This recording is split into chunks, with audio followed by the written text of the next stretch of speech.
हम लोग जानेंगे 10th क्लास का एग्जाम नज़दीक है और हम आप लोगों को भूगोल का बोर्ड बोर्ड क्वेश्चन हम बताने जा रहे हैं। जो ऑब्जेक्टिव है उसे सब्जेक्टिव बना सकते हैं। थोड़ा ध्यान से पढ़ें और समझें। जैसे कि संसाधन दिया हुआ है तो संसाधन किसे कहते हैं और संसाधन को कितने वर्गीकरण करा कितने वर्गों में बांटा गया है। तो संसाधन को हम लोग सबसे पहले जानेंगे संसाधन किसे कहते हैं। मनुष्य अपनी आवश्यकताओं की पूर्ति के लिए अपने दैनिक जीवन में जिन जिन चीजों का उपयोग करता है उसे संसाधन कहते हैं। जीवन मैन के अनुसार संसाधन होते नहीं संसाधन बनाए जाते हैं। यहाँ तक आप समझ गए कि जीवन मैन के अनुसार संसाधन होते नहीं संसाधन बनाए जाते हैं। और संसाधन जो होता है वो वर्गीकरण का बांटा गया है। जैसे उत्पत्ति के आधार पर, किसके आधार पर? उत्पत्ति के आधार पर। किसके आधार पे? उत्पत्ति के आधार पे।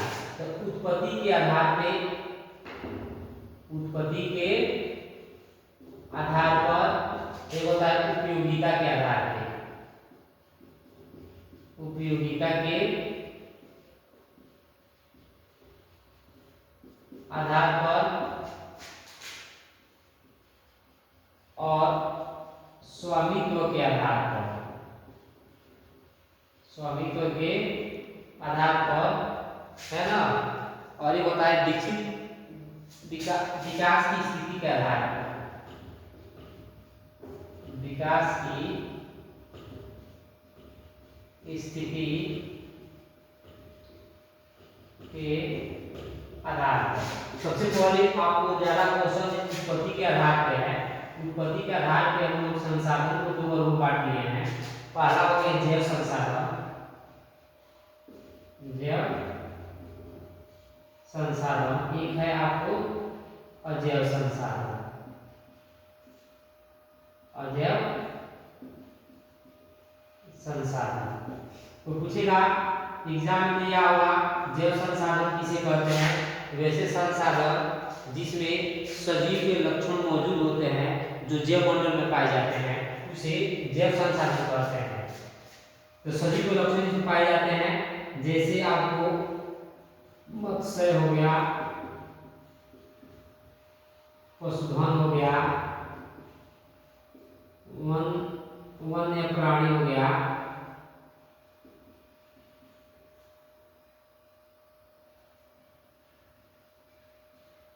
मनुष्य भी हो जाएगा इत्यादि।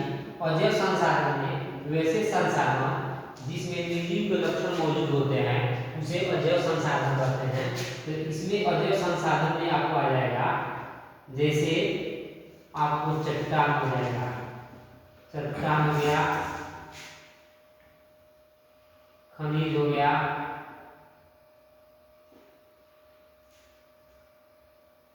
पेट्रोलियम आ जाएगा,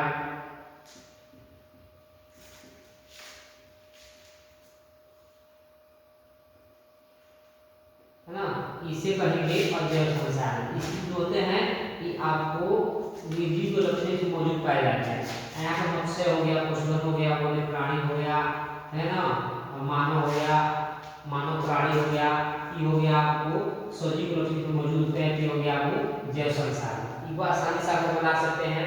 एग्जाम पूछेगा कि मत्स्य कौन संसाधन है, जैव संसाधन या जैव संसाधन बताएंगे। मत्स्य जो है जैव संसाधन है। पूछेगा चट्टान कौन संसाधन है, तो चट्टान अजैव संसाधन है। खनिज कौन संसाधन है, अजैव संसाधन है। पेट्रोलियम कौन संसाधन है, अजैव संसाधन है। साइंस बना लेंगे। और देखेंगे उपयोगिता के आधार पे, उपयोगिता के आधार पे संसाधन को दो वर्गों में बांटा गया है। एक है नवीकरणीय संसाधन, नवीकरणीय संसाधन। फर्स्ट होगा नवीकरणीय संसाधन। तो नवीकरणीय संसाधन किसे कहते हैं? वैसे संसाधन जिसे एक बार उपयोग में लाने के बाद पुनः दोबारा प्राप्त किया जा सके उसे नवीकरणीय संसाधन कहते हैं।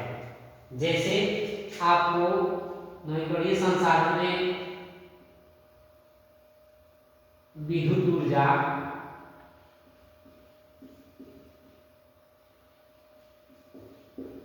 सौर ऊर्जा, विद्युत ऊर्जा, सौर ऊर्जा, पवन ऊर्जा,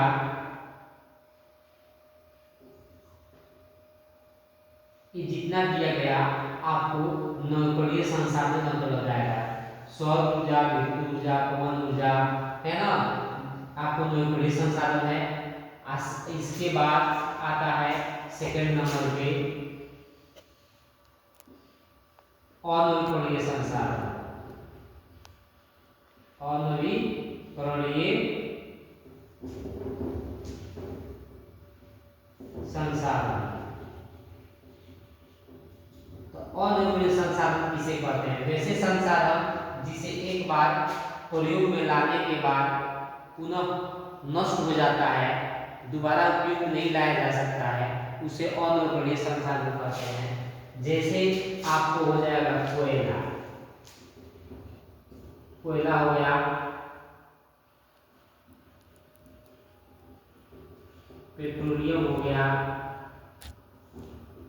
है ना, तो आपके इसमें खनिज हो गया, यह अनवीकरणीय संसाधन क्या है? अनवीकरणीय संसाधन है। अनवीकरणीय संसाधन में आपको आता है, आपको जिसको एक बार उपयोग में लाने के बाद दोबारा नष्ट हो जाता है। अनवीकरणीय संसाधन होता है जिसे एक बार उपयोग में लाने के बाद दोबारा प्राप्त किया जा सकता है, जिसे नवीकरणीय संसाधन कहते हैं। इसको आसानी से ऑब्जेक्टिव क्वेश्चन कर सकते हैं। स्वामित्व के आधार पर जब पूछेगा तो स्वामित्व के आधार पे आपको संसाधनों को 4 वर्गों में बांटा गया है। इसके आधार पे 4 वर्गों में बांटा गया है। फर्स्ट है आपको व्यक्तिगत संसाधन, क्या है? व्यक्तिगत संसाधन। इसे व्यक्तिगत संसाधन किसे कहते हैं? वैसे संसाधन जिस पर किसी खास व्यक्ति का अधिकार होता है उसे व्यक्तिगत संसाधन कहते हैं। इसमें व्यक्तिगत संसाधन में क्या क्या आएगा? जैसे कि आपको आ जाएगा तालाब, आ जाएगा बाग बगीचा, आ जाएगा भूखंड, आ जाएगा, है ना, तालाब, बाग बगीचा, भूखंड, जायदाद आ जाएगा। ये जो चीज है व्यक्तिगत संसाधन है। अब सेकेंड में आपको इसी में सेकेंड में आ जाएगा, आपको सेकेंड में 2 नंबर पे सामुदायिक संसाधन। सामुदायिक संसाधन, तो पूछेगा सामुदायिक संसाधन किसे कहते हैं? तो वैसे संसाधन जिस पर किसी खास समुदाय का अधिकार होता है उसे सामुदायिक संसाधन कहते हैं। जैसे में इसमें आ जाएगा सामुदायिक संसाधन में मस्जिद परिसर, मस्जिद परिसर, शमशान, कब्रिस्तान,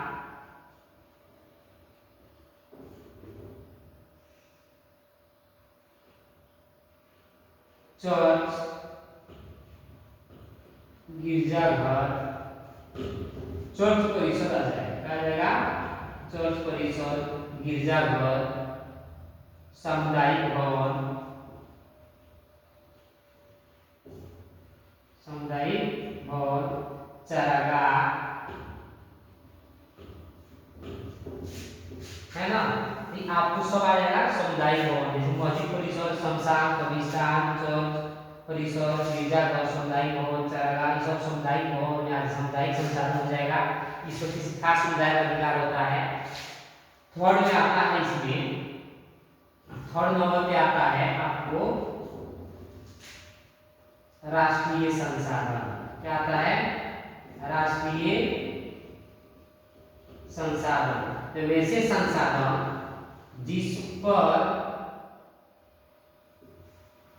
देश के या राष्ट्र की सरकार का अधिकार होता है, राष्ट्रीय संसाधन कहलाता है ना।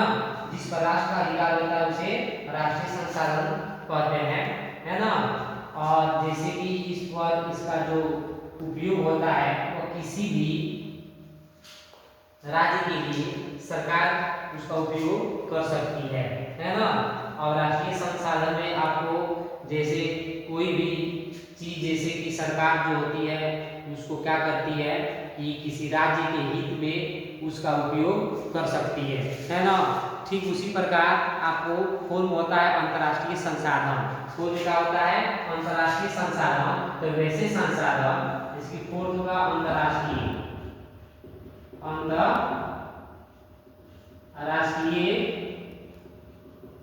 संसाधन। तो वैसे संसाधन जिस पर अंतर्राष्ट्रीय संस्था का अधिग्रहण होता है या आधिपत्य होता है उसे अंतर्राष्ट्रीय संसाधन कहते हैं। जैसे समुद्री तट से 200 किलोमीटर के छोड़कर जो चीज है महासागर है सागर है उसको अंतर्राष्ट्रीय संसाधन के अंतर्गत रखा जाता है जिसको नियंत्रण अंतर्राष्ट्रीय संस्था करती है ना। राष्ट्रीय संसाधन में आपको जैसे कि कोई भी देश जैसे कि आपको समझिए कि भूमि है, खनिज पदार्थ है, जल संसाधन है, वन है और समुद्री जीव है। जो समुद्री जीव जो आता है राष्ट्रीय संसाधन के अंतर्गत आता है। समुद्री जीव जो होता है वन होता है, समझ लो, वन संरक्षण वन्य जीव होते हैं, है ना। इस पे खनिज पदार्थ जितने भी होते हैं खनिज पदार्थ जो होते हैं ये अब कहाँ आते हैं? राष्ट्रीय संसाधन के अंतर्गत आते हैं। खनिज पदार्थ हो गया, समुद्री जीव हो गया, वन्य संरक्षण हो गया, इसको पता है राष्ट्रीय संसाधन में, है ना। तो आप लोग आसानी से इसको बना सकते हैं। अब आता है आपको विकास की स्थिति के आधार पे। विकास की स्थिति के आधार पर संसाधन को चार भागों में बांटा गया है ना। जैसे कि संभावित संसाधन, विकसित संसाधन, है ना। पहला होता है संभावित संसाधन और दूसरा होता है विकसित संसाधन और तीसरा होता है आपको भंडार संसाधन और चौथा होता है संचित कोष संसाधन। तो इसमें आपको क्वेश्चन देना होगा तो इसमें क्वेश्चन ऑब्जेक्टिव ना आता है, लेकिन इतना जानना है कि संभावित संसाधन किसे कहते हैं। मतलब कि वैसे संसाधन जो किसी क्षेत्र विशेष में मौजूद होते हैं जिसे उपयोग में लाने जाने की संभावना रहती है परंतु अभी तक उपयोग में नहीं लाया गया होता है उसे संभावित संसाधन कहते हैं, है ना। जैसे हिमालय क्षेत्र का खनिज जो अधिक गहराई में होने के कारण अभी तक उसकी खुदाई नहीं हुई है और उसका उपयोग में अभी तक नहीं लाया गया, इस संभावना व्यक्त किया गया है, इसीलिए उसे संभावित संसाधन कहते हैं। अगर विकसित संसाधन ऐसे संसाधन जिनका स्वरूपरांत उपयोग हो हेतु मात्रा एवं गुणवत्ता का निर्धारण हो चुका है ना, उसे विकसित संसाधन कहते हैं, है ना। इससे क्वेश्चन आपको आसानी से समझ गए। नेक्स्ट आपको इंपॉर्टेंट क्वेश्चन समझाने वाले हैं कि आपको पृथ्वी सम्मेलन से क्वेश्चन आ सकता है। ये प्रथम पृथ्वी सम्मेलन कब हुआ था, द्वितीय पृथ्वी सम्मेलन कब हुआ था और तृतीय पृथ्वी सम्मेलन कब हुआ था, इसके बारे में आपको समझना है कि कब कब हुआ था। तो प्रथम पृथ्वी सम्मेलन जो हुआ था वह कहाँ हुआ था? रियो डी जेनेरियो में हुआ था। कहाँ हुआ था? रियो डी जेनेरियो में हुआ था। और इसमें कितने देश के प्रतिनिधियों ने भाग लिया था? 178 प्रतिनिधियों ने भाग लिया था, है ना। यह 3 से 14 जून 1992 ईस्वी को कहाँ पे रियो डी जेनेरियो में यह सम्मेलन किया गया था, है ना।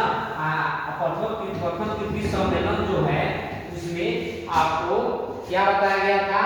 इसमें ग्लोबल वार्मिंग, वन संरक्षण, जैव विविधता पर यह आपको क्या किया गया था? घोषणा किया गया था, घोषणा पत्र जारी किया था। तो सबसे पहले आप लोग समझिए पृथ्वी सम्मेलन। कौन सम्मेलन? पृथ्वी सम्मेलन। तो पृथ्वी सम्मेलन के बारे में हम आपको समझा दे रहे हैं। यानी कि एक हुआ था प्रथम पृथ्वी सम्मेलन, प्रथम पृथ्वी सम्मेलन, एक होता है द्वितीय पृथ्वी सम्मेलन। द्वितीय पृथ्वी सम्मेलन,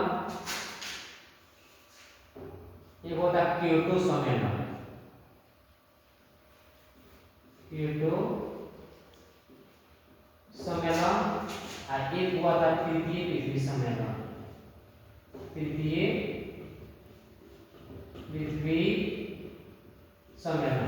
सबके बारे में ऑब्जेक्टिव आप समझिए और आसानी से आप इसको क्वेश्चन सॉल्व कर सकते हैं कि प्रथम पृथ्वी सम्मेलन होता है 3 से 14 जून 1992 को रियो डी जेनेरियो हुआ था।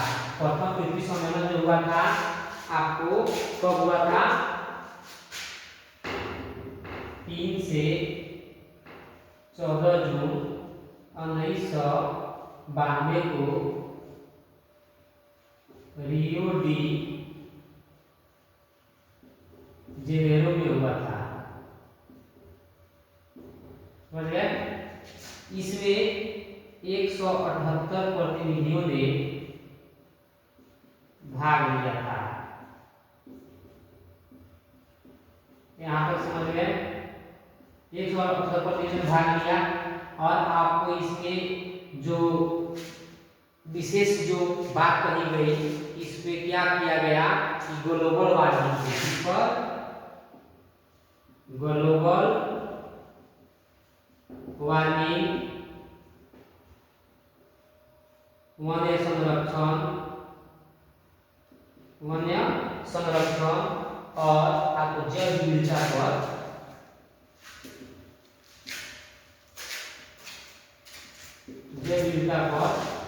घोषणा पत्र किया गया है ना।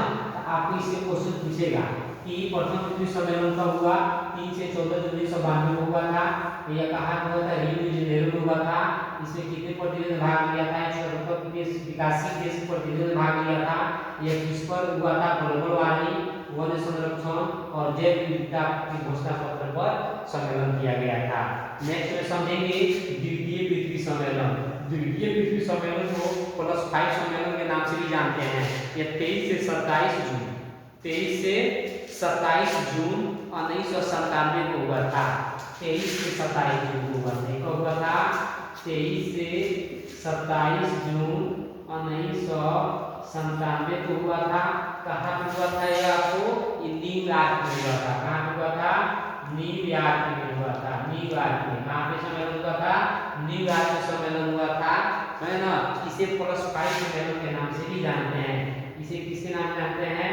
+5 सम्मेलन, सम्मेलन के नाम से भी जानते हैं।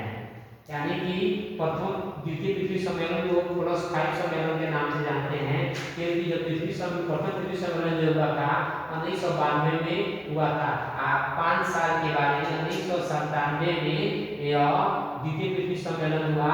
इसकी रिकॉग्नाइज करने के लिए प्रथम पृथ्वी सम्मेलन का इसमें क्या सुधार हुआ है 5 साल के बाद हुआ। इसे +5 सम्मेलन के नाम से जानते हैं। क्वेश्चन पूछता है कि +5 सम्मेलन से आप क्या समझते हैं? हम लिखेंगे कि प्रथम पृथ्वी सम्मेलन के 5 साल के बाद द्वितीय पृथ्वी सम्मेलन हुआ था, जिसे +5 सम्मेलन के नाम से जाना जाता है। आसानी से आप लिख सकते हैं। इसके बाद में हुआ था आपको क्या? क्योटो सम्मेलन। क्या हुआ था? क्योटो सम्मेलन हुआ था, है ना। क्योटो सम्मेलन जो हुआ था जापान के एक शहर में, जापान के शहर क्योटो में हुआ था। जापान के एक शहर क्योटो में हुआ था, है ना। यह आपको कब हुआ था? दिसंबर 1997 में। कब हुआ था जी? दिसंबर 1997 में क्योटो सम्मेलन हुआ था। कहाँ पे? क्योटो शहर, जापान के एक शहर है क्योटो, वही हुआ था। इसमें आपको कब हुआ था? 159 देशों ने भाग लिया था। इसमें कितने देशों ने भाग लिया था? 159 देशों ने भाग लिया था। पूछेगा आपसे कि क्योटो सम्मेलन कितने देशों ने भाग लिया था? 159 देशों ने भाग लिया था। क्योटो सम्मेलन कब हुआ? दिसंबर 1997 में हुआ था। क्योटो सम्मेलन का हुआ जापान के शहर क्योटो में हुआ था। समझ गए ना। अब नेक्स्ट में हम लोग समझेंगे ये क्योटो सम्मेलन में कितने गैसों को ग्लोबल वार्मिंग के लिए जिम्मेदार माना गया? 6 गैसों को। कितने गैसों को? 6 गैसों को ग्लोबल वार्मिंग के लिए जिम्मेदार माना गया। ग्लोबल वार्मिंग के लिए जिम्मेदार माना गया, है ना। ग्लोबल वार्मिंग के लिए जिम्मेदार माना गया। यहाँ तक समझ सकते हैं। अब 6 गैस कौन कौन से थे? तो 6 गैस कौन कौन थे जी? ये थे कार्बन डाइऑक्साइड, मीथेन, ये थी कौन गैस थी कार्बन डाइऑक्साइड मीथेन CH4 है ना। उसके बाद N2O, उसके बाद में H क्या थे आपको HFC क्या थे HFC गैस, कौन गैस थे HFC फ्लोरोकार्बन और सल्फर हेक्साक्लोराइड। फ्लोरोकार्बन कौन थे फ्लोरोकार्बन और हेक्सा ऑक्साइड,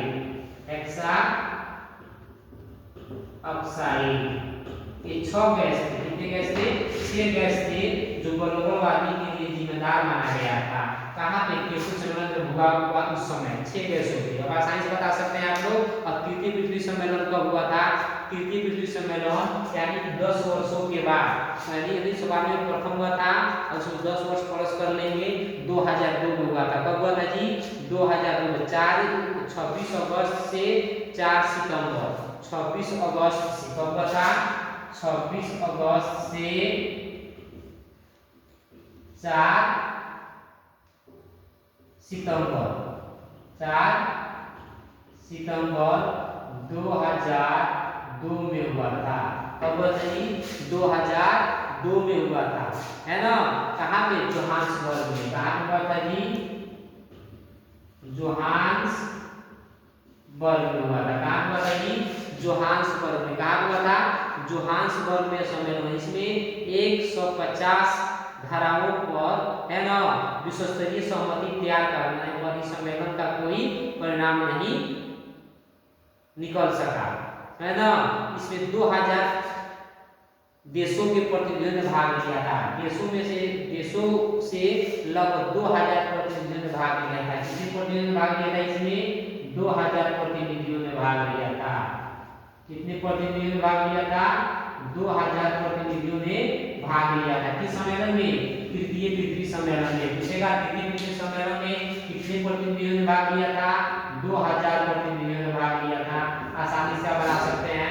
यह 26 अगस्त से 4 सितंबर 2002 में जोहान्सबर्ग में हुआ था तृतीय पृथ्वी सम्मेलन, जिसमें 2000 प्रतिनिधियों ने भाग लिया था। इसमें जो आपको यह जिस चीज पर चर्चा किया गया इसमें कोई भी आपको परिणाम नहीं निकल सका। इससे हम आशा करते हैं कि आप पृथ्वी सम्मेलन से क्वेश्चन बना सकते हैं है ना। नेक्स्ट में हम आप लोगों को समझाने जा रहे हैं कि आपको मिट्टी के बारे में। किसके बारे में मिट्टी के बारे में। भारत में मुख्य रूप से 6 प्रकार की मिट्टी पाई जाती है। 6 प्रकार की मिट्टी पाई जाती है तो कौन कौन सी मिट्टी है किस किस मिट्टी मानी जाती है। इससे भी क्वेश्चन आपको आता है, आप लोग आसानी से इसको समझेंगे है ना। शांतिपूर्वक क्लास करें और समझें है ना कि आप लोग एग्जाम में अच्छा मार्क्स पा सकें। इसके बाद से हम आपको अगले क्लास में पढ़ाएंगे। हम आपको बहुत से ऐसे इंपॉर्टेंट चीज आपको इतिहास से भी बताएंगे। अब आपको बताने जा रहे हैं इसके बारे में मिट्टी के बारे में। किसके बारे में मिट्टी के बारे में आपको बताने जा रहे हैं। मिट्टी के बारे में आसानी से आप समझिएगा। मिट्टी जो होती है भारत में मुख्य रूप से 6 प्रकार की पाई जाती है। पहला हो गया आपको जलोढ़ मृदा। मिट्टी बोलो या मृदा बोलो, मिट्टी बोलो या मृदा बोलो। तो जलोढ़ मृदा और मृदा जलोढ़ मृदा। एक होती है आपको काली मृदा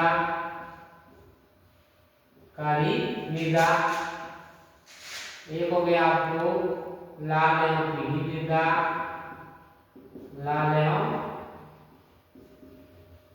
मृदा एक हो गया लेटेराइट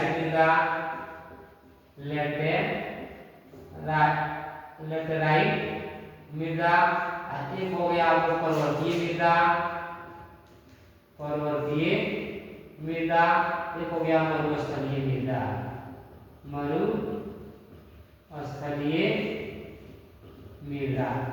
6 हो गया। सबसे पहले समझेंगे जलोढ़ मृदा। मृदा किसे कहते हैं पृथ्वी की सबसे ऊपरी परत जिसमें ह्यूमस की मात्रा पाई जाती है नहीं और जिसमें खेती की जाती है मृदा कहलाती है। मृदा पारितंत्र का घटक होता है। मृदा नवीकरणीय संसाधन होता है। मृदा कौन संसाधन है नवीकरणीय संसाधन है। पूछेगा कौन संसाधन है तो नवीकरणीय संसाधन है। और मृदा को बनने पर लाखों करोड़ों वर्ष लग जाते हैं। मृदा बनने में लाखों करोड़ों वर्ष लग जाते हैं। यहाँ पर समझ में मृदा जो होती है नवीकरणीय संसाधन होती है। कौन संसाधन नवकरणीय संसाधन होती है या पारितंत्र का घटक होता है। किसका घटक होता है? पारितंत्र का घटक होता है। यहाँ तक आप लोग आसानी समझ गए। अब समझेंगे जलोढ़ मृदा किसे कहते हैं, है ना। जलोढ़ मृदा का निर्माण कहाँ कहाँ से हुआ है? जलोढ़ मृदा का निर्माण गंगा, सिंधु, ब्रह्मपुत्र 3 नदियों के निक्षेप से बना हुआ है। जलोढ़ मृदा का निर्माण गंगा, जमुना, गंगा, सिंधु और ब्रह्मपुत्र, गंगा, सिंधु और ब्रह्मपुत्र, गंगा,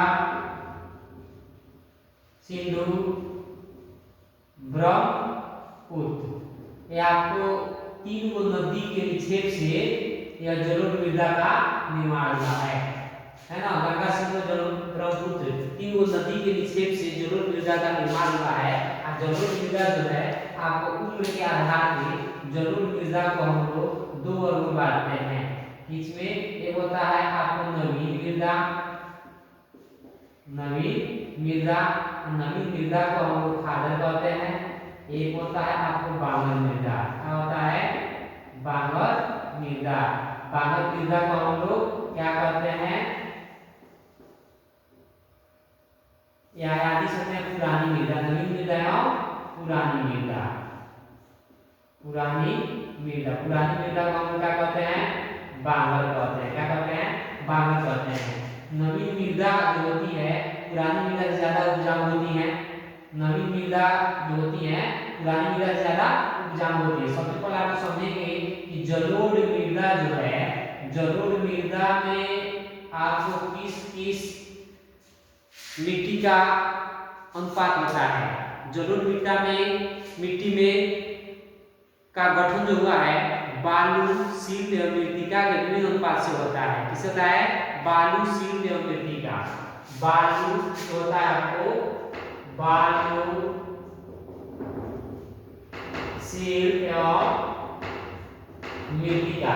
ये 3 को आपको जो चीज है इसी से मिलकर जलोढ़ मृदा का गठन हुआ है। बालू, सील और मृत्तिका का अनुपात पाया जाता है। इसका रंग जो होता है धुंधला से लेकर लालिमा लिए भूरे रंग का होता है। ये जो होता है आपको लालिमा लिए हुए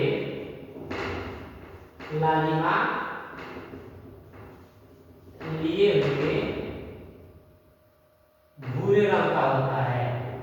भूरे रंग का होता है। इसका साइज समझ गए कि जलोढ़ मृदा का रंग लालिमा लिए हुए भूरे रंग का होता है। जलोढ़ मृदा का गठन हुआ बालू, सील और मृत्तिका से हुआ है। जलोढ़ मृदा का निर्माण जो हुआ है, जलोढ़ मृदा का जो निर्माण हुआ है वो आपको किससे हुआ है? गंगा, सिंधु, ब्रह्मपुत्र के नदी के निक्षेप से हुआ है।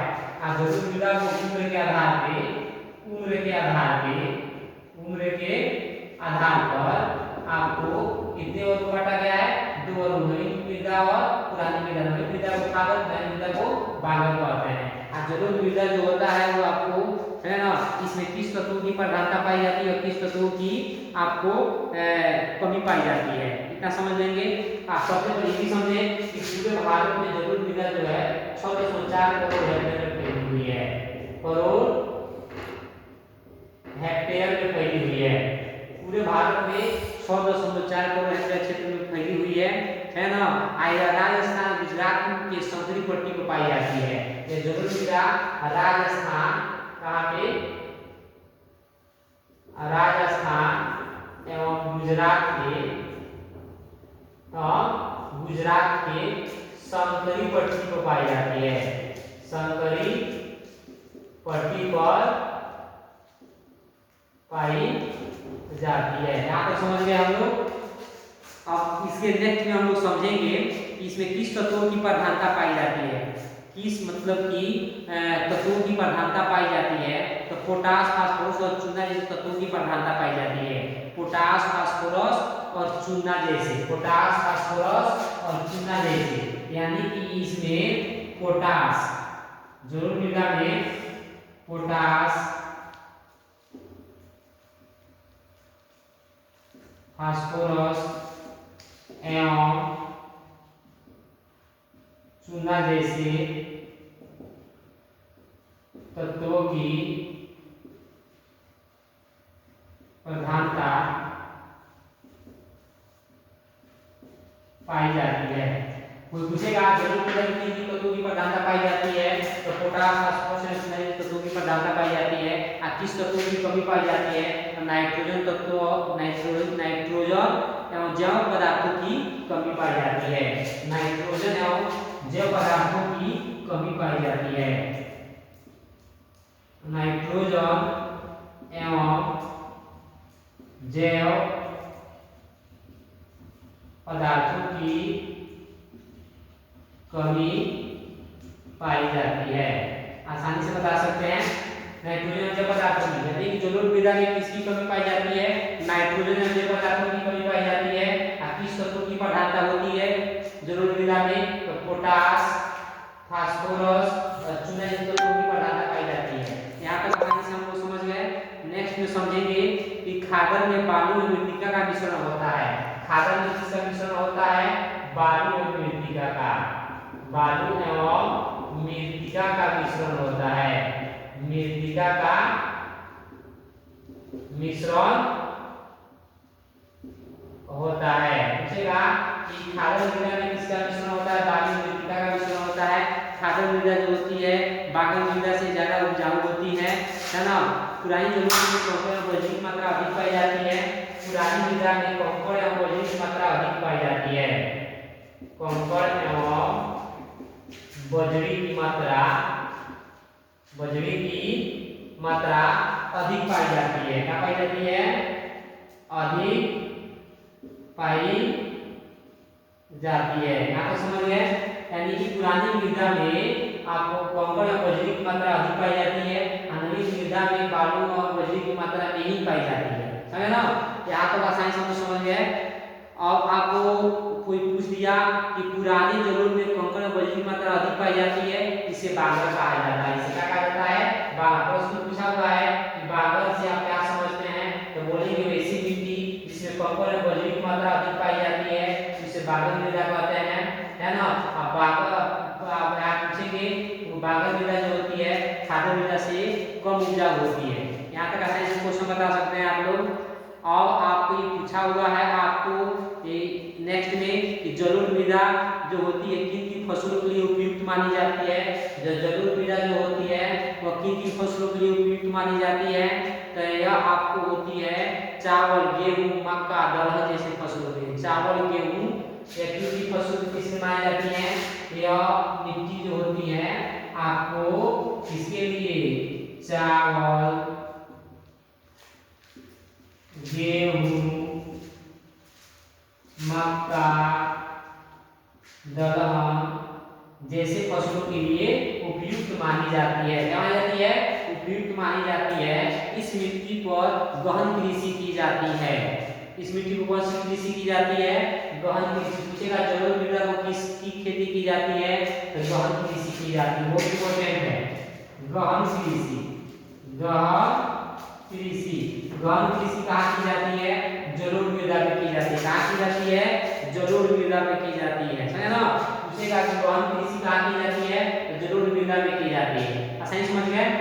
एक बार समझिए, जलोढ़ मृदा का निर्माण जो होता है गंगा, सिंधु, ब्रह्मपुत्र नदी के निक्षेप से होता है। जलोढ़ मृदा में का रंग लालिमा नीले भूरे रंग का होता है। जलोढ़ मृदा का मिश्रण जो होता है बालू, सीमेंट और मृत्तिका का होता है और उम्र के आधार पर जलोढ़ मृदा को दो वर्गों में बांटा गया है, नवीन मृदा और पुरानी मृदा। नवीन मृदा को खादर कहते हैं, पुरानी मृदा को बांगर कहते हैं, है ना।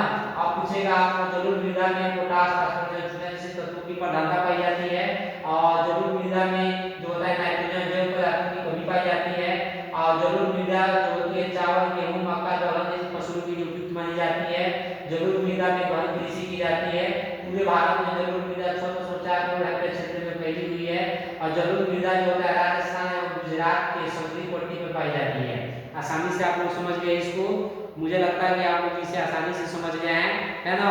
कि चौर और तराई के आमतौर पर मिलती है। यह जो होती है ना आपको, यह ऐसी मृदाएं होती हैं आपको पर्वतीय जो होती है क्षेत्र में मैदानी जैसे द्वार और चौराई और तराई में पाई जाती है।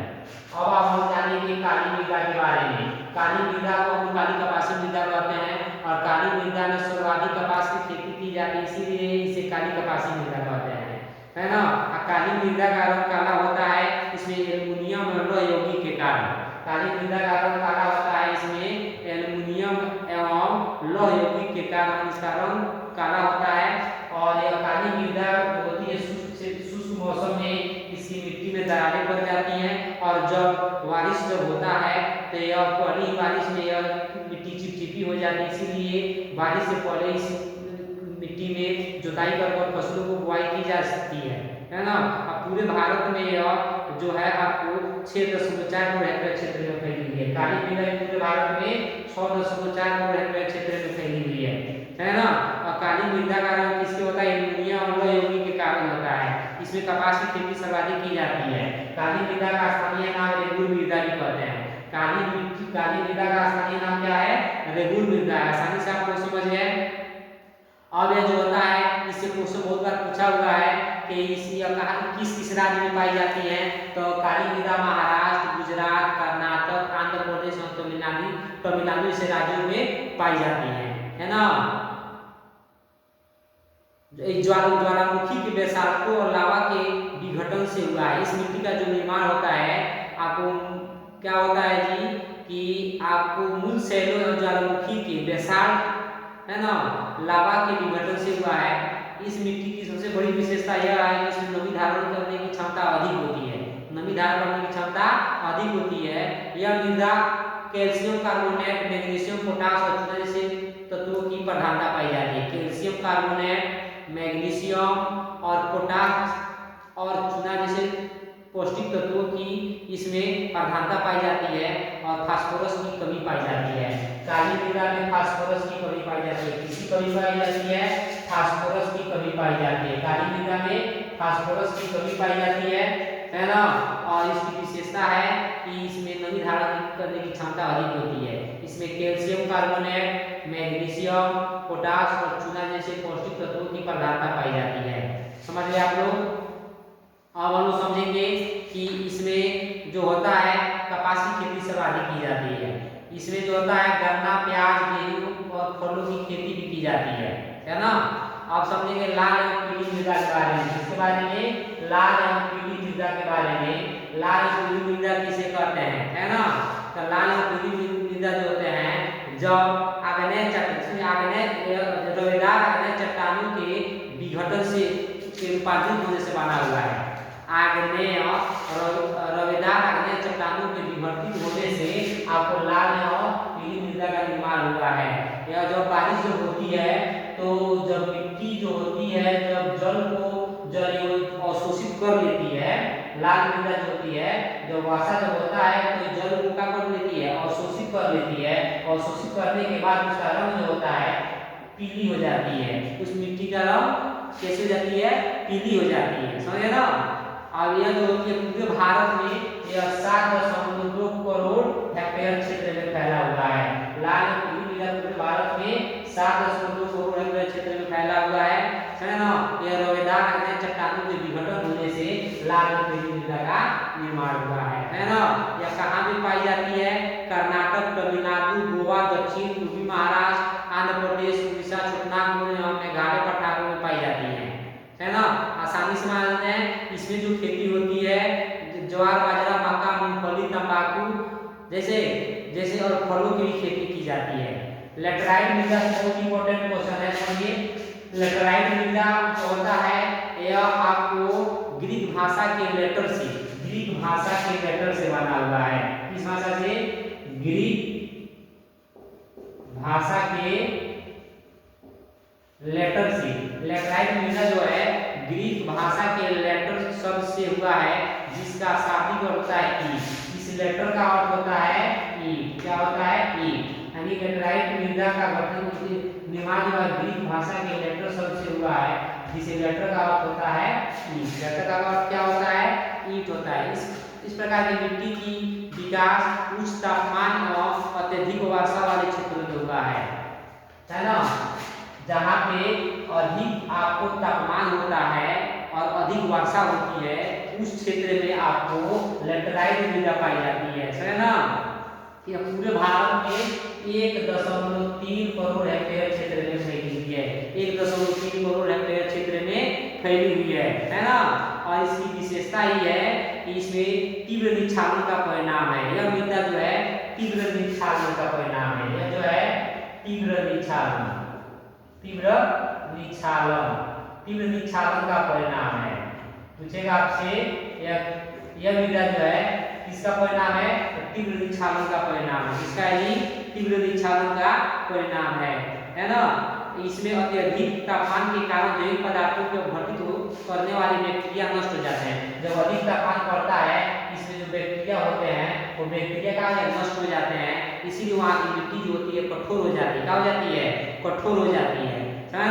जब कठोर हो जाती है ना, तो हम लोग क्या करते हैं, यहाँ पे खेती करना भी मुश्किल हो जाता है। वहाँ की मिट्टी एकदम कठोर हो जाती है। और सबसे विशेष बात है कि एल्युमिनियम और लोहे के ऑक्साइड के कारण इसका रंग लाल होता है। एल्युमिनियम और लोहे के ऑक्साइड के कारण, एल्युमिनियम इसमें लेटराइट मृदा में एल्युमिनियम और लौह ऑक्साइड के कारण लेटराइट मृदा का रंग लाल होता है। क्या होता है? लाल होता है। इस प्रकार की मिट्टी जो होती है यह कहाँ पे पाई जाती है?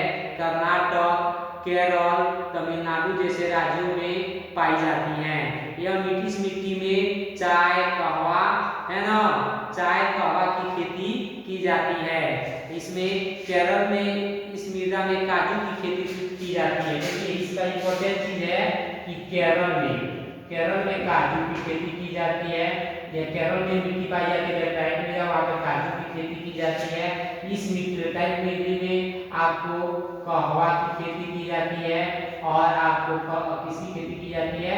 चाय की खेती की जाती है। इसलिए चाय और कहवा की खेती की जाती है। इसमें लेटराइट मृदा वहाँ पाया जाता है जहाँ पे अधिक वर्षा होता है, अधिक तापमान होता है ना। और वहाँ पर अधिक तापमान के कारण उसका बैक्टीरिया नष्ट हो जाते हैं, इसीलिए उसका मिट्टी का रंग मिट्टी का कठोर हो जाता है। लेटराइट मिट्टी में एल्युमिनियम और लौह ऑक्साइड की मात्रा पाई जाती है, इसीलिए लेटराइट मृदा का रंग लाल होता है। आप समझ जाएंगे लेटराइट मृदा ग्रीक भाषा के लेटर शब्द से बना है, जिस लेटर का अर्थ है ई। यहाँ तक आपको साइंस समझ गए। इसमें काजू की खेती की जाती है। किसकी खेती की जाती है? काजू की खेती की जाती है। देखेंगे मरुस्थलीय पर्वतीय मृदा और मरुस्थलीय मृदा। तो हम देखेंगे पर्वतीय मृदा जो होते हैं, इस प्रकार की मृदा पर्वतीय और पहाड़ी क्षेत्रों में देखने को मिलती है ना। और पर्वतीय जो होती है नदी घाटियों के जंगल मृदा ऊंचे भागों में मोटे कोण वाली मृदा के रूप में पाई जाती है। मरुस्थलीय मृदा जो होती है इस प्रकार की मिट्टी लगभग शुष्क ऋतु, अल्प वर्षा है ना, ह्यूमस रहित बालू मिट्टी वाले क्षेत्रों में विकसित की जाती है। समझ गए? इस मृदा का रंग लाल एवं हल्का भूरा होता है। लाल एवं हल्का भूरा होता है। इसका रंग होता है लाल एवं हल्का भूरा होता है। लाल एवं हल्का भूरा, मरुस्थलीय मृदा का रंग लाल एवं हल्का भूरा होता है ना। यह राजस्थान, कच्छ, पश्चिमी हरियाणा और दक्षिण पंजाब में पाई जाती है ना। इसमें वनस्पति और गौरव खनिज का अभाव पाया जाता है। सिंचाई करके यहाँ पर कपास, चावल, गेहूं की उत्पादन किया जाता है। इसका किया जाता है कपास, चावल और गेहूं। सिंचाई करके मरुस्थलीय मृदा में कपास, चावल और गेहूं का उत्पादन किया जाता है। यह राजस्थान और सौराष्ट्र में पाया जाता है। आप लोग इसको आसानी से समझ गए। इससे क्वेश्चन आता है नेक्स्ट वीडियो में हम आपको समझाने वाले हैं, है ना, कि कुछ इंपॉर्टेंट चीज समझेंगे हम लोग कि आपको बताने वाले हैं हम कि बहुत इंपॉर्टेंट चीज है कि उत्तरी गोलार्ध और दक्षिणी गोलार्ध के बारे में आपको समझिएगा कि जल गोलार्ध, उत्तरी गोलार्ध को हम लोग जैसे कि गोलार्ध हो गया, उत्तरी गोलार्ध हो गया, दक्षिणी गोलार्ध है ना। उत्तरी गोलार्ध को हम लोग अष्टल गोलार्ध के नाम से जानते हैं और दक्षिणी गोलार्ध को हम लोग जल गोलार्ध के नाम से जानते हैं। इसको आसानी से हम लोग ऑब्जेक्टिव बना सकते हैं उत्तरी गोलार्ध और दक्षिणी गोलार्ध को। और आप लोग को बहुत इंपॉर्टेंट चीज समझाने वाले हैं कि उसके बारे में आप लोग समझें कि इससे बहुत बार क्वेश्चन आया हुआ है ना, कि खनिज के बारे में कुछ आपको क्वेश्चन आएगा कि खनिज कितनी प्रकार की होती हैं। खनिज जो होता है दो प्रकार के होते हैं। खनिज कितने प्रकार के? दो प्रकार के, धातु खनिज और अधात्विक खनिज। धात्विक खनिज भी दो प्रकार के होते हैं, लौहयुक्त खनिज और लौहयुक्त खनिज, है ना। धात्विक खनिज किसे कहते हैं? वैसे खनिज जिसमें धातु पाए जाते हैं उसे धात्विक खनिज कहते हैं, जैसे लोहा, लौह अयस्क, तांबा, मैग्नीज, है ना। इसको हम क्या कहते हैं? हम लोग धात्विक खनिज कहते हैं। नेक्स्ट में हम आपको अभी समझाने वाले हैं कि आपको लौह अयस्क बहुत इंपॉर्टेंट चीज है कि लौह अयस्क के बारे में आपको समझेंगे कि लौह अयस्क के बारे में समझिएगा आप। लौह अयस्क मुख्य रूप से तीन प्रकार के होते हैं। कितने प्रकार के? तीन प्रकार के, हेमाटाइट, मैग्नेटाइट और लिमोनाइट, है ना। हेमाटाइट जो होता है आपको, हेमाटाइट जो होता है आपको सबसे उत्तम कोटि का आपको अयस्क होता है ना। लौह अयस्क जो होता है हेमाटाइट सबसे उत्तम कोटि का होता है। तो अभी हम आप लोगों को समझा दे रहे हैं।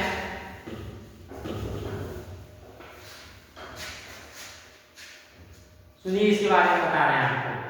किसके बारे में? लौह अयस्क के बारे में बता दे रहे हैं अभी आपको। लोहा जो होता है आधुनिक सभ्यता का रीढ़ है। सबसे पहले समझ गए लौह अयस्क। कौन अयस्क? लौह अयस्क के बारे में आपको समझिए। लौह अयस्क जो है आपको, इसमें लोहा जो है आपको क्या है? आधुनिक सभ्यता का रीढ़ है। आधुनिक सभ्यता का उद्योगों की जननी है। लोहा जो है ना, लोहा आपको उद्योगों की जननी है, उद्योगों की जननी है, आधुनिक सभ्यता का रीढ़ है। आपको क्या है? आधुनिक सभ्यता का रीढ़ है। और इसके बारे में थोड़ा समझ लीजिएगा कि इसमें लौह अयस्क मुख्य रूप से तीन प्रकार के हैं। हेमाटाइट, देख लो कितना अच्छा चीज है, हेमाटाइट, मैग्नेटाइट। क्या है आपको?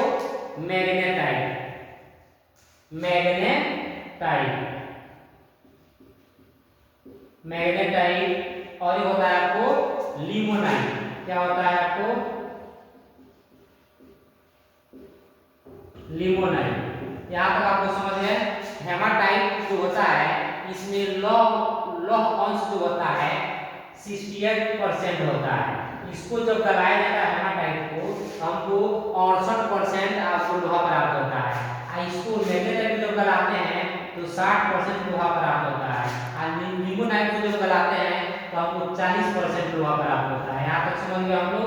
अब सबसे पहले आपको इसको हेमाटाइट को लाल अयस्क के नाम से जानते हैं। किस अयस्क से जानते हैं? लाल अयस्क के नाम से जानते हैं। और उसके बाद से मैग्नेटाइट को काला अयस्क के नाम से जानते हैं। किस अयस्क से जानते हैं? काला अयस्क के नाम से जानते हैं। और लिमोनाइट को हम लोग पीला अयस्क के नाम से जानते हैं। किस नाम से? पीला अयस्क के नाम से जानते हैं। पीला उपनाम है। पूछेगा लिमोनाइट का उपनाम क्या है? पीला अयस्क। मैग्नेटाइट का उपनाम क्या है? काला अयस्क। हेमाटाइट का उपनाम क्या है? लाल अयस्क। हेमाटाइट जो है लौह अयस्क का सबसे उत्तम कोटि का अयस्क है ना। उसके बाद से मैग्नेटाइट, और सबसे निम्न कोटि का अयस्क जो होता है लिमोनाइट होता है। कौन होता है? लिमोनाइट होता है। यहाँ तक समझ गए। अब सबसे पहले ये चीज समझेंगे, हेमाटाइट के बारे में समझ गए आप लोग। और यहाँ समझेंगे अभी आप लोग कोयला के बारे में थोड़ा सा आपको समझ लीजिए। और यहाँ ये भी चीज है कि आज बहुत ऑब्जेक्टिव आया हुआ है कि आपको लोहा उत्पादन में, लौह अयस्क में सबसे प्रथम स्थान पे जो आता है, प्रथम स्थान पे भारत का कौन सा राज्य आता है? तो भारत का आपको कर्नाटक आता है पहला स्थान पे। कर्नाटक आता है पहला स्थान पे। और ये हो गया प्रथम स्थान पे। अगर द्वितीय स्थान पे पूछ दिया, किस स्थान पे? द्वितीय स्थान पे पूछ दिया तो द्वितीय स्थान पे आपको छत्तीसगढ़ आता है। कौन आता है जी? छत्तीसगढ़ आता है। कौन आता है? छत्तीसगढ़ आता है। तृतीय स्थान में जो होता है आपको, तृतीय स्थान पे आपको लौह अयस्क में तृतीय स्थान पे कौन आता है? उड़ीसा आता है। क्या आता है? उड़ीसा। यही बहुत इंपॉर्टेंट क्वेश्चन है। पूछेगा लौह अयस्क में भारत का प्रथम स्थान पे कौन सा राज्य है? कर्नाटक है। द्वितीय स्थान पर कौन है? छत्तीसगढ़ है। तृतीय स्थान पर कौन है? उड़ीसा है। यहाँ तक समझ गए हम लोग। कर्नाटक जो है 1/4 लोहा उत्पादन करता है। कितने चौथाई? 1/4। कर्नाटक जो है 1/4 तुम्हारे भारत, पूरे भारत के लिए 1/4 लोहा उत्पादन करता है। कितने चौथाई? 1/4 उत्पादन करता है। समझे ना? अब हम लोग समझ लेंगे कि बहुत बार क्वेश्चन आया हुआ है कि रत्नागिरी में जो है आपको किस राज्य में है? तो महाराष्ट्र में है। कहाँ पे है जी? महाराष्ट्र में है। यहाँ तक हम क्वेश्चन बना लेंगे। अब हम आपको कुछ क्वेश्चन समझा रहे हैं, जैसे कि आप लोग को बहुत बार क्वेश्चन आया हुआ है कि किसके बारे में बताने वाले हैं? मैंगनीज के बारे में। किसके बारे में? समझ लीजिए मैंगनीज के बारे में। मैंगनीज क्या है? अब बहुत इंपॉर्टेंट क्वेश्चन है। मैंगनीज जो है उत्पादन में भारत का स्थान विश्व में रूस और दक्षिण अफ्रीका के बाद तीसरा है। पहला स्थान है रूस का, दूसरा है आपको दक्षिण अफ्रीका का।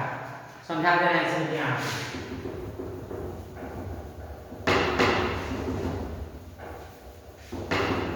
अब कुछ लोग लोगों को जानती तो लोहा को नहीं। लौह अयस्क जो होता है आपको खनिज से लोहा नहीं मिलता है, लौह अयस्क मिलता है। लौह अयस्क गला कर लोहा प्राप्त किया जाता है। इसको आप आसानी समझ गए। और मैंगनीज के बारे में हम आपको समझा दे रहे हैं। इसके बारे में मैंगनीज के बारे में। मैंगनीज जो होता है प्रथम स्थान पर रूस है, द्वितीय और तृतीय। द्वितीय स्थान पर आपको भारत है। यह आपको तृतीय स्थान पे, किस स्थान पे? पूरे विश्व में तृतीय स्थान पे। यह आपको प्रथम स्थान पे और आपको द्वितीय स्थान पे जो हम आपको बताए हैं अभी आपको दक्षिण अफ्रीका बताए। क्या बताए? दक्षिण अफ्रीका। दक्षिण अफ्रीका। दक्षिण अफ्रीका द्वितीय स्थान पे आता है। किस स्थान पे? द्वितीय स्थान पर। द्वितीय स्थान पे आता है। और पूछेगा मैंगनीज उत्पादन पूरे विश्व में प्रथम स्थान पे कौन है? रूस है। द्वितीय स्थान पे कौन है? दक्षिण अफ्रीका है। तृतीय स्थान पे कौन है? भारत है। यहाँ से हम लोग समझ गए। अब यह पूछेगा कि जंगरोधी इस्पात बनाने में लोहा एवं मैंगनीज के मिश्र धातु बनाने के उपयोग में आता है ना? जंगरोधी इस्पात बनाने तथा लोहा एवं मैंगनीज के मिश्र धातु बनाने के उपयोग में आता है। इसका उपयोग होता है शुष्क बैटरियों में। किसमें होता है? इसका मैंगनीज का उपयोग। एग्जाम में पूछा है कि मैंगनीज के उपयोगों को लिखें। तो मैंगनीज का उपयोग जो होता है जंगरोधी इस्पात बनाने में किया जाता है, बैटरी के निर्माण में किया जाता है, फोटोग्राफी में किया जाता है, चमड़ा और माचिस उद्योगों में भी किया जाता है ना? शुष्क बैटरियों के निर्माण में किया जाता है। किसके बैटरियों में? शुष्क बैटरियों के निर्माण में। शुष्क बैटरियों के निर्माण में। शुष्क बैटरी के निर्माण में माचिस उद्योग में किया जाता है। माचिस उद्योग में जंगरोधी इस्पात बनाने में, जंगरोधी इस्पात बनाने में है ना? जंगरोधी इस्पात बनाने में किया जाता है। फोटोग्राफी में क्या किया जाता है? फोटोग्राफी में किया जाता है। और चमड़ा उद्योग में भी किया जाता है। चमड़ा उद्योग में भी आपको इसका मैंगनीज का उपयोग किया जाता है। इसके अलावा और भी बनाने, पेंट एवं कीटनाशक दवाओं को बनाने में भी किया जाता है। पेंट एवं कीटनाशक दवा बनाने में, पेंट एवं कीटनाशक दवा बनाने में बहुत बार आया क्वेश्चन। पेंट एवं कीटनाशक दवा बनाने में, पेंट एवं कीटनाशक दवा बनाने में हम लोग मैंगनीज का उपयोग करते हैं। किसका उपयोग करते हैं? मैंगनीज का उपयोग करते हैं। समझे ना? आपको पता है भारत में कुल उत्पादन का 85% मैंगनीज का उपयोग मिश्र धातु बनाने में किया जाता है। 85% जो होता है मैंगनीज का उपयोग 85%, पूरे भारत का 85% जो मैंगनीज का उपयोग जो किया जाता है मिश्र धातु बनाने में किया जाता है। क्या बनाने में किया जाता है? मिश्र धातु बनाने में किया जाता है। मिश्र धातु बनाने में, है ना। पूछेगा कि मैंगनीज का जो उपयोग होता है, भारत का 85% मैंगनीज मिश्र धातु बनाने में किया जाता है। पूछा बोले एग्जाम कि मैंगनीज बनाने में मैंगनीज के उपयोगों को लिखें। लिखेंगे मैंगनीज का उपयोग शुष्क बैटरियों के निर्माण में, माचिस उद्योग में, चमड़ा उद्योग में, जंगरोधी इस्पात बनाने में, फोटोग्राफी में, पेंट एवं कीटनाशक दवाओं बनाने में किया जाता है। भारत का 85% मैंगनीज का उपयोग मिश्र धातु बनाने में किया जाता है। लिख सकते हैं आसानी से हम लोग, लॉन्ग क्वेश्चन भी लिख सकते हैं हम लोग, ऑब्जेक्टिव क्वेश्चन भी बना सकते हैं हम लोग, है ना। अब देखेंगे 1 टन इस्पात बनाने में क्या बनाने किया जाता है, इस्पात। 1 टन इस्पात बनाने में कितना मैंगनीज का उपयोग किया जाता है, 10 किलोग्राम मैंगनीज का उपयोग किया जाता है। 10 किलोग्राम मैंगनीज का उपयोग किया जाता है ना। बहुत एग्जाम है, एक टन इस्पात बनाने में कितने मैंगनीज का उपयोग किया जाता है, 10 केजी मैंगनीज का उपयोग किया जाता है। बहुत डिटेल क्वेश्चन है ना। अब समझेंगे भारत में आपको प्रथम स्थान पे कौन सा देश आता है, तो उड़ीसा आता है, उसके बाद से महाराष्ट्र आता है। मैंगनीज में आपको राज्य पूछेगा, प्रथम राज्य है ना। तो प्रथम राज्य में आपको कौन आता है, उड़ीसा आता है। क्या आता है आपको, उड़ीसा आता है। और द्वितीय जब पूछेगा, द्वितीय राज्य जब पूछेगा तो हम लोग क्या लिखेंगे, महाराष्ट्र लिख देंगे।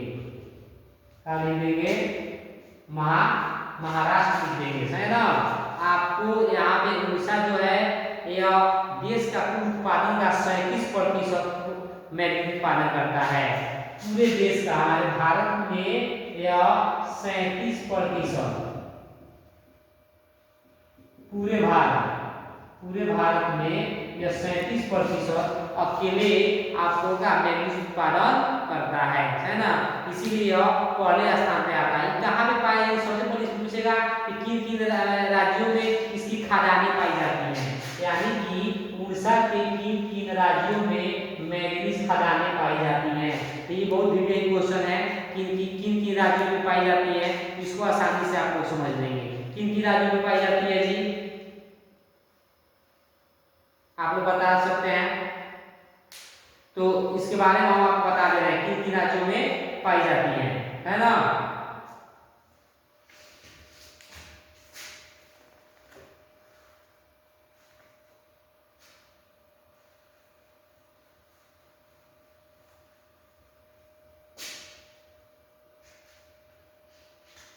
पाई जाती है सुंदरगढ़। कहाँ पाई जाती है आपको, सुंदरगढ़।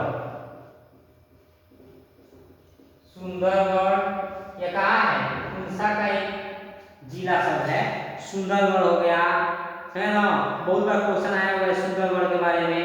उसके बाद से आया है आपको कहाँ पे, कालाहांडी, रायगढ़, है ना, क्योंझर आया हुआ है बहुत बार, क्योंझर, है ना, क्योंझर है ना।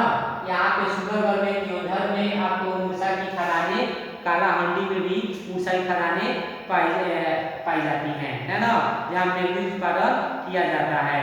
अब हम समझेंगे आपको भारत का 78% ज्यादा मैंगनीज का भंडार महाराष्ट्र के नागपुर तथा भंडार जिलों से लेकर मध्य प्रदेश के बालाघाट एवं छिंदवाड़ा जिलों में भी फैली हुई है। अब आपको हम समझाने वाले हैं मैंगनीज के बारे में, समझ गए आप बहुत आसानी से। अब हम आपको बता दें इसके बारे में, बॉक्साइट के बारे में। इसके बारे में, बॉक्साइट के बारे में थोड़ा सा आपको समझ लीजिए। अलग धातु का निक्षेप है जिसे एल्यूमिनियम नामक धातु निकाली जाती है। एल्यूमिनियम किससे बनाई जाती है, और पूछा है बॉक्साइट। बॉक्साइट के बारे में जान लीजिए। नेक्स्ट क्लास में हम आपको बताने वाले हैं। अभी इसमें कुछ और इम्पोर्टेंट क्वेश्चन है जो आपको पढ़ा देंगे। अभी थोड़ा बॉक्साइट के बारे में समझ जाइए। बॉक्साइट क्या दिया है, बॉक्साइट से क्या प्राप्त होता है, एल्यूमिनियम प्राप्त होता है, एल्यूमिनियम। ये आपको बॉक्साइट क्या है, अयस्क है। क्या है एस है। पूछेगा एल्यूमिनियम किस एसिड से प्राप्त किया जाता है, तो बॉक्साइट एसिड से प्राप्त किया जाता है। किसे किया जाता है, बॉक्साइट एसिड से प्राप्त किया जाता है। एल्यूमिनियम क्या है, एक धातु है। एल्यूमिनियम क्या है जी, एक धातु है। एल्यूमिनियम क्या है, एक धातु है जो क्या की जाती है, बॉक्साइट को गलाने से प्राप्त किया जाता है ना। इसका उपयोग कहाँ कहाँ किया जाता है, इसका उपयोग कहाँ कहाँ किया जाता है, तो इसका उपयोग वायुयान निर्माण में किया जाता है। क्या किया जाता है, यानी कि एल्यूमिनियम का जो उपयोग किया जाता है वायुयान निर्माण में किया जाता है। कहाँ किया जाता है, वायुयान निर्माण में किया जाता है। विद्युत उपकरण निर्माण में, घरेलू साज सज्जा के सामानों में, बर्तन बनाने में, सफेद सीमेंट बनाने में। क्या कहा किया जाता है, बर्तन बनाने में, सफेद सीमेंट बनाने में, सफेद सीमेंट बनाने में, है ना। सफेद सीमेंट बनाने में किसका प्रयोग किया जाता है, आपको एल्यूमिनियम का प्रयोग किया जाता है। घर के साथ सामान बनाने में भी किया जाता है ना। रासायनिक वस्तु बनाने में भी किया जाता है। कौन वस्तुएं, रासायनिक वस्तुएं, रासायनिक वस्तुएं बनाने में भी हमको एल्यूमिनियम का उपयोग किया जाता है। यहाँ पर भी बना सकते हैं। विद्युत उपकरण निर्माण में किया जाता है, किसमें किया जाता है, विद्युत उपकरण निर्माण में किया जाता है। विद्युत उपकरण निर्माण में किया जाता है। बता सकते हैं बॉक्साइट एक अयस्क है, बॉक्साइट को गला के एल्यूमिनियम प्राप्त किया जाता है। एल्यूमिनियम एक धातु है। एल्यूमिनियम का उपयोग वायुयान निर्माण, बर्तन बनाने में, सफेद सीमेंट बनाने में, रासायनिक वस्तुएं बनाने में, विद्युत उपकरण बनाने में किया जाता है। सब देखिए भी क्वेश्चन पूछा हुआ है आपसे, है ना। बॉक्साइट के लिए और सफेद बनाने के लिए किसका प्रयोग, सफेद सीमेंट के लिए किसका उपयोग किया जाता है,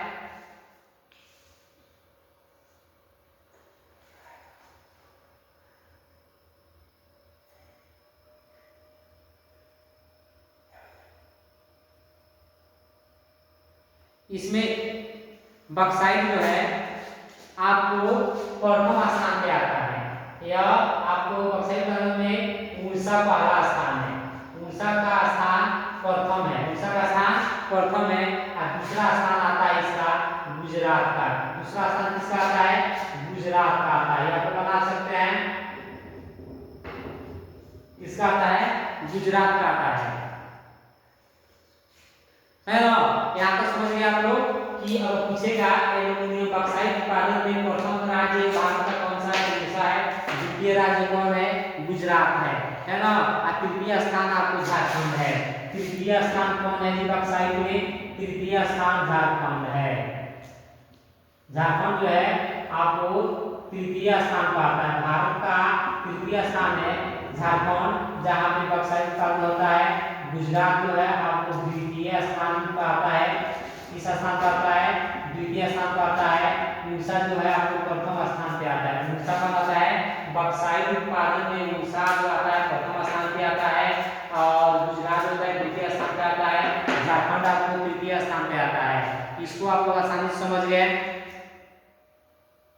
तांबा क्या है, आपको अलग धातु है, क्या है, बिजली का क्या है, सुचालक है। बिजली का क्या है, सुचालक है।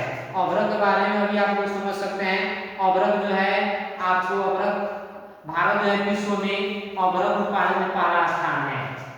आप इसको तो बता सकते हैं शॉर्टकट में। अभ्रक जो है इसमें प्रथम स्थान किसका है विश्व में, भारत का है। प्रथम स्थान किसका है, भारत का है ना, अग्रणी है, समझे ना। इसको बता सकते हैं आप लोग। हम आप लोग को बताने वाले हैं कि कोयला के बारे में समझिए। किसके बारे में समझेंगे हम लोग, कोयला के बारे में। कोयला में क्या क्या आता है आपको, जैसे कि कोयला में आता है हेमाटाइट, मैग्नेटाइट। आपको कोयला उत्पादन में बहुत इंपॉर्टेंट है कि कोयला के बारे में जाने। भारत में जो होता है आपको आपको बिटुमिनस कोयला जो होता है सर्वाधिक पाया जाता है। सबसे पहले कोयला के बारे में समझें कि कोयला का उत्पादन किया जाता है तो भारत के किस राज्य में सर्वाधिक कोयला का उत्पादन होता है? तो झारखंड में। झारखंड में कौन कौन सा स्थान आएगा? झरिया आ जाएगा। कौन कौन सा स्थान आ जाएगा? झरिया आ जाएगा, है ना। उसको भी आप लोग बना सकते हैं। तो अभी हम आप लोग बता रहे हैं कि कहाँ कहाँ पे हम लोग कोयला के बारे में समझिए, यहाँ पे बता दे रहे हैं।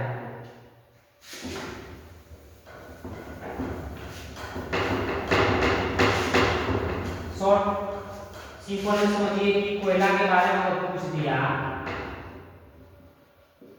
कोयला जो है ना आपको ये पाया जाता है एक एंथ्रेसाइट, ये उत्तम कोटि का कोयला है एंथ्रेसाइट। एक होता है बिटुमिन्स,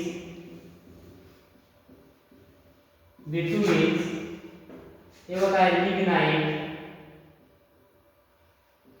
एक होता है पीट। यानी कि कोयला जो होता है मुख्य रूप से 4 प्रकार का होता है। एंथ्रेसाइट कोयला, बिटुमिनस कोयला, लिग्नाइट कोयला, पीट कोयला। यानी कि एंथ्रेसाइट कोयला को हम लोग कोकिंग कोयला के नाम से जानते हैं। इस कोयला के नाम से कोकिंग कोयला के नाम से जानते हैं। एंथ्रेसाइट कोयला जो होता है इसमें 90% से अधिक कार्बन प्राप्त होता है, ऊष्मा अधिक उत्पन्न होता है, ऊष्मा अधिक उत्पन्न होता है और धुआं कम उत्पन्न होता है, धुआं कम उत्पन्न होता है। यहाँ तक आप लोग समझ गए कि एंथ्रेसाइट कोयला सर्वोत्तम कोटि का कोयला है, सर्वोत्तम कोटि का कोयला है। और एंथ्रेसाइट कोकिंग कोयला का 90% से अधिक कार्बन प्राप्त होता है। इसको जलाने से अधिक ऊष्मा उत्पन्न होता है, धुआं कम उत्पन्न होता है।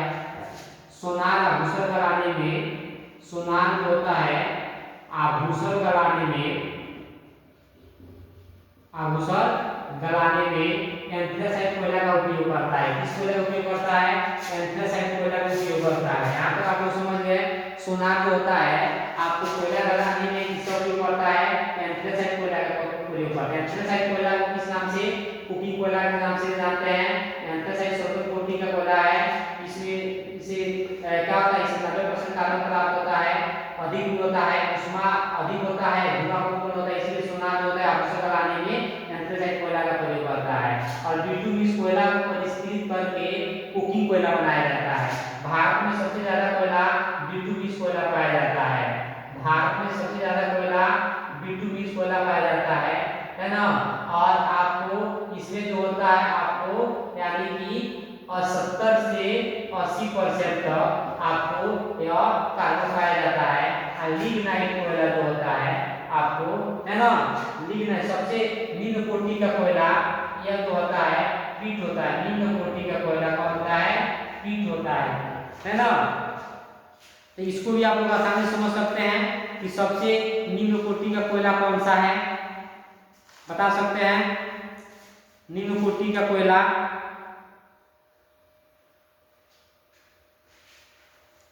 तो निम्न कोटि का कोयला आप समझ गए कि पीट होता है। कौन होता है? पीट होता है ना। यह चिपचिपी आकार का होता है। कैसा होता है? चिपचिपा होता है। कैसा होता है? चिपचिपा होता है ना। तो इससे भी क्वेश्चन आपको बनेगा कि आप लोग बना पाइएगा आसानी से। अच्छा, मलेरिया कैसे होता है? टेक्सोल का उपयोग किसके लिए होता है? इसके बारे में हम आपको बताएंगे।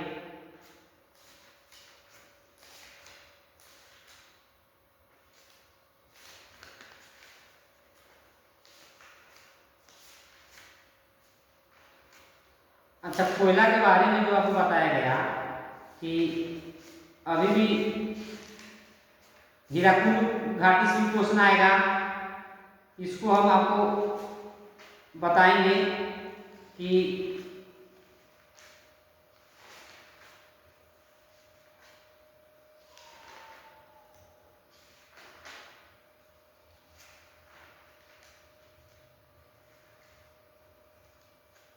चलिए कोयले के बारे में कुछ और समझ लीजिए अच्छा से। 70 से 80 और 90% तक ये चला जाता है बिटुमिन कोयला, है ना। और लिग्नाइट कोयला जो होता है आपको निम्न कोटि का कोयला माना जाता है ना। और कार्बन की मात्रा इसमें 30 से 70% तक होती है। इसमें 30 से 70% तक होती है, या 70 से 80 या 70 से 90% तक इसमें कार्बन पाया जाता है। इसमें 30 से 70% तक कार्बन पाया जाता है। निम्न कोटि का कोयला मान लिया गया इसी को। निम्न कोटि का कोयला हम लोग किसको मानेंगे? लिग्नाइट कोयला को मानते हैं। किसको मानते हैं? लिग्नाइट कोयला को मानते हैं, है ना। बिटुमिन कोयला, बिटुमिन को परिष्कृत कर कोकिंग कोयला में बदला जा सकता है। कोकिंग कोयला में बदला जा सकता है परिष्कृत कर, क्या करेगा? परिष्कृत करके इसको बदला जाता है।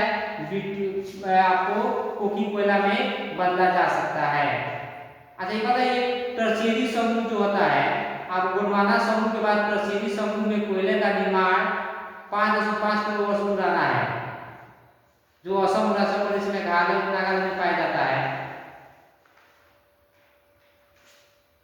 नेक्स्ट भी यहाँ पे आपको प्रथम स्थान जो पूछती है, प्रथम स्थान जो होता है आपको कौन होता है?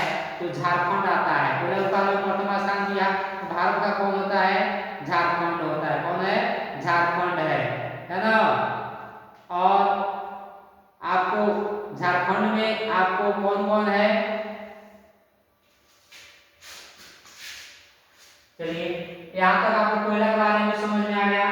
नेक्स्ट क्लास में हम आपको समझाने वाले हैं इसमें, जैसे कि हीराकुंड, दामोदर घाटी, इसके बारे में बताएंगे।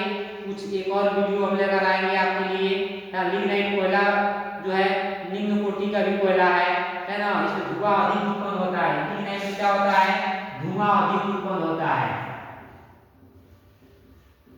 धुआं अधिक उत्पन्न होता है, इसीलिए सोनार लोग इसका प्रयोग नहीं करते हैं। नमी ज्यादा, कार्बन कम होता है, इसमें कार्बन कम होता है ना। तो आप लोग वीडियो को अच्छा से देखें, चैनल को सब्सक्राइब करें, है ना, क्योंकि आप तक ये वीडियो पहुंच सके। और अच्छे से पढ़ें, ध्यान से पढ़ें। नेक्स्ट क्लास में हम आपको जो टॉपिक बचा हुआ है वो टॉपिक हम आपको आसानी से पढ़ाएंगे और समझाएंगे। थैंक्स।